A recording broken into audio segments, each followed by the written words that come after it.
Ever since Matt Stafford entered the league in 2009, his talent was clear to everyone. But after a dozen years with the Detroit Lions, of mostly losing and 0 playoff wins, his career was headed toward what-if status. Mainly, what if he played for a more functional organization with greater talent surrounding him? Fortunately for Stafford, Rams GM Les Snead is a gambler and went all in to get Stafford with one goal in mind: win the Super Bowl this year at home in SoFi Stadium. Now only one game away from that becoming a reality, it appears the trade and the high price was worth it. While the Rams have star-studded talent up and down the roster, they are here because of Stafford, who has not only been lights out in their 3 postseason games, but he has saved his best throws for down the stretch in critical moments against the Bucs and the 49ers. Long time coming. Spent a lot of years in this league, and I've loved every minute of it. I sure am happy for this opportunity for not only myself, but really so many guys in that locker room that deserve this too. You can argue there is no player who will be on the field at Super Bowl 56 whose career narrative stands to benefit more with a win than Stafford. Quarterbacks are fairly or unfairly judged by Super Bowls. Will Stafford join that exclusive club and cap off a dream season? His entire career has been building toward this moment. Welcome in two-time Super Bowl champ Bryant McFadden here to break down the quarterback matchup. Start with the veteran Matthew Stafford. What would you say are his strengths?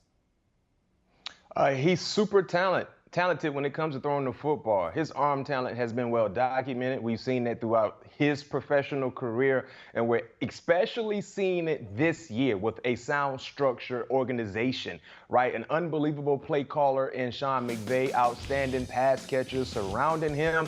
We're able to see the Matthew Stafford that many people thought we would see throughout his entire career there in Detroit. Yes, he's a superior, talented guy throwing the football. He can make any throw you can think of, and there lies a difficult task for Cincinnati, because when you think you may have Matthew Stafford contained, he can throw across his body. Granted, that's something that you don't want to do, but when you have the type of arm that Matthew Stafford has, you can complete those said passes as well. All right, as someone who played corner in 2 games of this magnitude and won those 2 games, what's your approach in how you attempt to contain Matthew Stafford?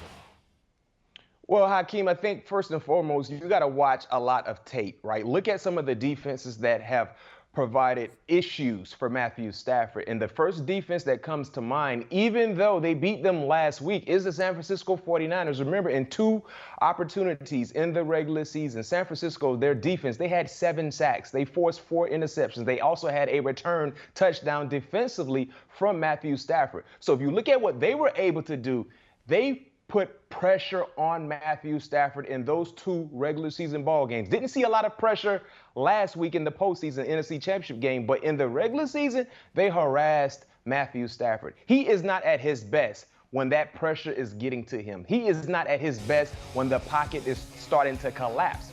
That's the best way to have success against OBJ, Jefferson, and Kupp. Putting pressure on Matthew Stafford, because if he's not comfortable, you better believe the numbers won't be there for his pass catchers as well. Matthew Stafford playing in the Super Bowl for the first time in his 13-year career. Do you want a sports network that delivers everything that matters about the game? The highlights, the picks, the instant analysis, no yelling, no fake debates, no politics. Hit the subscribe button and never miss a moment.